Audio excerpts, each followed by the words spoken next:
Hello student, welcome to you on this video. आप सभी का वीडियो में स्वागत है। तो आज का वीडियो स्टार्ट करने से पहले बात करते हैं वीडियो के टॉपिक के बारे में कि आज का हमारा ये वीडियो किस टॉपिक पे बनाया गया है, किस चीज़ को हमारे इस वीडियो में बताया जाएगा।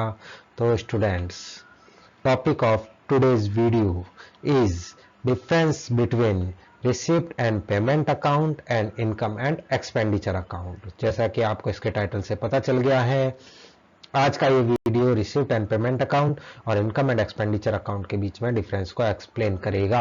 वैसे रिसिप्ट एंड पेमेंट अकाउंट और इनकम एंड एक्सपेंडिचर अकाउंट के बीच का डिफरेंस आपकी एनसीईआरटी की बुक में दे दिया गया है, बट ये पढ़ने से समझ में आने वाला टॉपिक नहीं है, तो इसको एक्सप्लेन करने के लिए वीडियो बनाया गया है। तो स्टूडेंट्स, अभी स्टार्ट करते हैं हमारा video. Difference between received and payment account and income and expenditure account को एक्सप्लेन करने के लिए इसका सॉल्यूशन लिखने का सबसे अच्छा तरीका होता है टेबल के वे में इनके डिफरेंस को एक्सप्लेन करना। तो स्टूडेंट्स, इसके लिए जो टेबल बनाई जाएगी उसका फॉर्मेट आपको स्क्रीन पे दिख रहा है। इस टेबल में 4 कॉलम रहेंगे। पहला कॉलम होगा सीरियल नंबर के लिए, दूसरे कॉलम में हम बेसिस ऑफ डिस्टिंक्शन अकाउंट को शो करेंगे, यानी हम किस बेस पर दोनों में डिफरेंस कर रहे हैं उसको सेकंड कॉलम में लिखा जाएगा। थर्ड कॉलम में इनकम एंड एक्सपेंडिचर अकाउंट के बारे में बताया जाएगा, एंड जो फोर्थ कॉलम होगा वो रिसिप्ट एंड पेमेंट अकाउंट को एक्सप्लेन करेगा। ओके स्टूडेंट्स, तो फर्स्ट डिफरेंस अगर इनके बारे में बात करूं, यानी इन दोनों में फर्स्ट डिफरेंस किस चीज को लेके होगा, तो वो होगा हमारे इनके नेचर के बेसिस पर difference. Then income and expenditure account के अगर नेचर की बात करूं, then it is like as profit and loss account. Income and expenditure account profit and loss account जैसा होता है। जैसे हम प्रॉफिट एंड लॉस अकाउंट की अकाउंटिंग समझते हैं, यानी जो आपने क्लास 11th में प्रॉफिट एंड लॉस अकाउंट बनाना समझा था, उसका जो फॉर्मेट सीखा था, उसके जो स्टेप्स थे, same to same step, same to same format, same to same process income and expenditure account में भी फॉलो किया जाता है। तो इस तरह से हम कह सकते हैं कि profit and loss account and income and expenditure account एक जैसे ही होते हैं। आगे बात करूं रिसिप्ट एंड पेमेंट अकाउंट की, तो जैसा मैंने आपको रिसिप्ट एंड पेमेंट अकाउंट को एक्सप्लेन करते समय समझाया था कि it is the summary of case book, यह केस बुक की समरी होता है। आगे हम बात करते हैं इनके बीच में सेकंड डिफरेंस के बारे में। तो सेकंड डिफरेंस का जो बेसिस होगा वो होगा नेचर ऑफ आइटम्स को लेकर, यानी इनकम एंड एक्सपेंडिचर अकाउंट और रिसिप्ट एंड पेमेंट अकाउंट में जो भी आइटम्स लिखी जाती हैं उनके नेचर के बेसिस पर भी हम इनमें डिफरेंस कर सकते हैं। पहले बात करते हैं इनकम एंड एक्सपेंडिचर अकाउंट की। Then it records income and expenditure of revenue nature only, यानी इनकम एंड एक्सपेंडिचर अकाउंट में तो ओनली रिवेन्यू नेचर के वही आइटम लिखे जाते हैं जो करंट अकाउंटिंग ईयर से रिलेटेड है। इसके अलावा इसमें कोई आइटम नहीं लिखा जाता है। जबकि अगर मैं बात करूं रिसिप्ट एंड पेमेंट अकाउंट की, then it records receipts and payments of revenue as well as capital nature. तो रिसिप्ट एंड पेमेंट अकाउंट में किसी आइटम को लिखते समय हम रिवेन्यू और कैपिटल के बीच का डिफरेंस नहीं करते हैं। हम सिर्फ ये देखते हैं कि वो केस या बैंक रिलेटेड ट्रांजैक्शन है या नहीं है। अगर वो केस या बैंक रिलेटेड ट्रांजैक्शन है तो भले ही वो रिवेन्यू नेचर का हो चाहे कैपिटल नेचर का हो, यानी भले ही वो इस साल से रिलेटेड हो या इस साल या इसके अलावा अगले सालों से या पिछले सालों से रिलेटेड हो, लेकिन अगर वो केस और बैंक ट्रांजैक्शन है तो हम उसकी entry receipt and payment account में कर देते हैं। इसके बाद बात करते हैं थर्ड डिफरेंस के बारे में। तो थर्ड डिफरेंस का बेसिस है इनका पीरियड।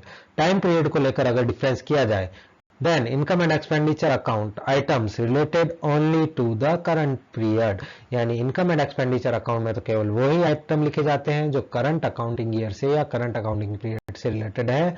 इसके अलावा कोई आइटम नहीं लिखा जाता है। जबकि रिसिप्ट एंड पेमेंट अकाउंट में also related to preceding and succeeding periods, यानी रिसीप्ट और पेमेंट अकाउंट में ना सिर्फ हम इस साल के अकाउंटिंग के अकॉर्डिंग लेखा करते हैं, यानी ना सिर्फ इस अकाउंटिंग ईयर से रिलेटेड आइटम लिखते हैं, बल्कि जो प्रीवियस ईयर था और जो नेक्स्ट ईयर से रिलेटेड है उन आइटम्स को भी अगर वो केस और बैंक ट्रांजैक्शन से जुड़े हुए हैं तो उसे रिसीप्ट एंड पेमेंट अकाउंट में दिखाया जाता है। इसके बाद बात करते हैं हम हमारे फोर्थ डिफरेंस के बारे में। तो received and payment account and income and expenditure account के बीच का जो फोर्थ डिफरेंस होता है वो होता है इनकी डेबिट साइड को लेकर। Debit side of income and expenditure account records expenses and losses.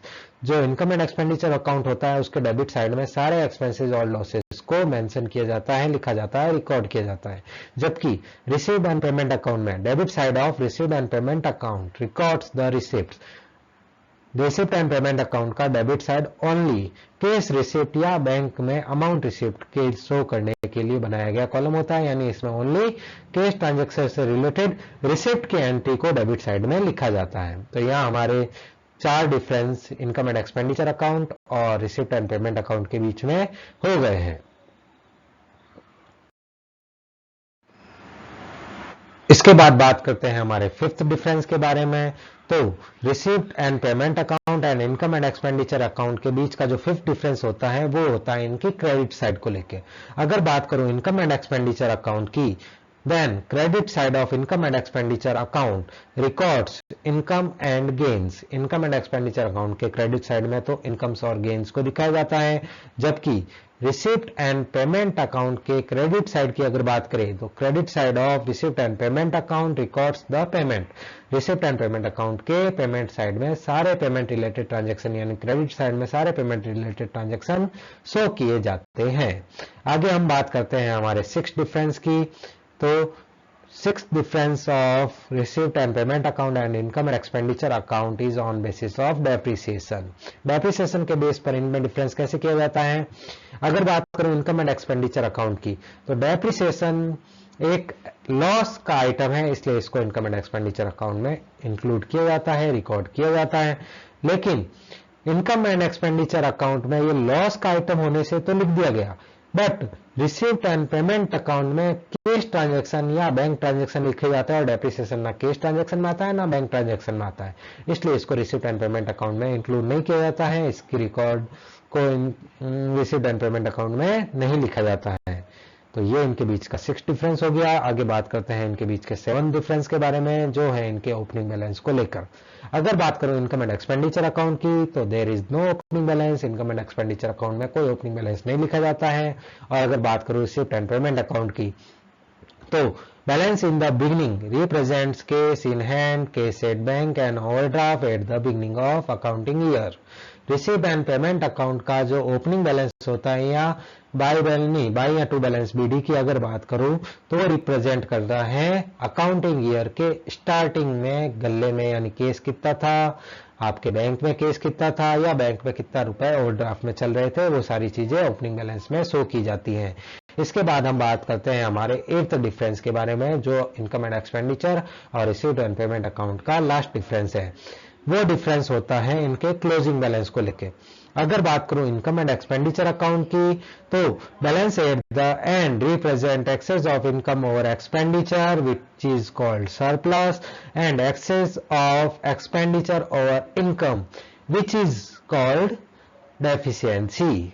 Income and expenditure account में जो क्लोजिंग बैलेंस निकाला जाता है, उसमें अगर इनकम साइड की टोटल एक्सपेंडिचर साइड की टोटल से ज्यादा आ जाती है, तो हम एक्सपेंडिचर साइड में सरप्लस के नाम से एंट्री करते हैं। और अगर एक्सपेंडिचर साइड की टोटल इनकम साइड की टोटल से ज्यादा आ गई है, तो उस कंडीशन में हम उस अमाउंट को डेफिशिएंसी के नाम से शो करते हैं। और ये दोनों अमाउंट एंडिंग में कैपिटल फंड या जनरल फंड में ट्रांसफर हो जाती है। अब अगर बात करूं रिसिप्ट एंड पेमेंट अकाउंट की, तो balance of the end represent cash in hand at the end and cash at bank at the end और bank overdraft at the end of accounting year। receipt and payment account का जो closing balance होता है, वो accounting year के ending में cash in hand कितना था, गल्ले में कितने रुपए पड़े थे, कैश एट बैंक कितना था, बैंक अकाउंट में कितने रुपए थे, या बैंक ओवरड्राफ्ट कितना चल रहा था, इस चीज को शो करने के लिए बनाया जाता है। तो स्टूडेंट्स, यहाँ इनकम एंड एक्सपेंडिचर अकाउंट और रिसिप्ट एंड पेमेंट अकाउंट के बीच के 8 डिफरेंस मेंशन हो गए हैं। आपकी बोर्ड एग्जाम में मैक्सिमम 5 to 6 डिफरेंस पूछे जा सकते हैं, फिर भी आपकी बुक में 8 डिफरेंस बताए गए हैं, तो मैंने उन्हें यहाँ एक्सप्लेन कर लिया है अच्छे से। तो यहाँ हमारे वीडियो का एंडिंग आ जाता है। तो स्टूडेंट्स, वीडियो के एंडिंग में आपसे यही कहूंगा, अगर आपको हमारा चैनल अच्छा लगा है तो आप हमारे चैनल को सब्सक्राइब करके हमारे साथ जुड़े रह सकते हैं। अगर आपको हमारा वीडियो अच्छा लगा है तो आप इसे लाइक और शेयर कर सकते हैं। अगर आपको हमारे वीडियो से रिलेटेड नोट्स या टॉपिक्स चाहिए तो आप इन्हें हमारे टेलीग्राम चैनल से ज्वाइन करके वहां से डाउनलोड कर सकते हैं। इसके अलावा अगर आपको कोई डाउट है, कोई कंप्लेन है, कोई सजेशन है तो आप मेरी टेलीग्राम चैनल की या टेलीग्राम आईडी पे कांटेक्ट भी कर सकते हैं। इन सभी का लिंक आपको वीडियो के डिस्क्रिप्शन में दे दिया गया है। तो students, thank you very much for watching this video and at the end of video आपसे कहूंगा only bye bye. Thank you very much.